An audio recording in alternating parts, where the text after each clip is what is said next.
NDA కూటమి ప్రభుత్వం ఏర్పరిచిన వెంటనే పంచాయతీరాజ్ వ్యవస్థని బలోపేతం చేస్తాం. ప్రభుత్వ పనితీరులో పారదర్శకత, జవాబుదారీతనం తీసుకొస్తామని మాట ఇచ్చాం.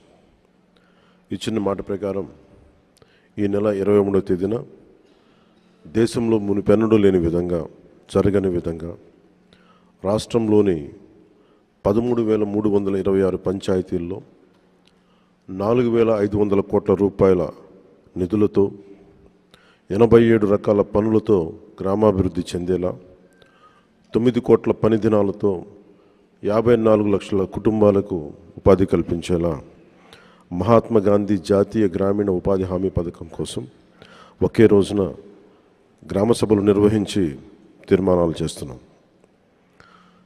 దేశంలోనే పంచాయతీ వ్యవస్థను ప్రవేశపెట్టిన రెండో రాష్ట్రం మనదే.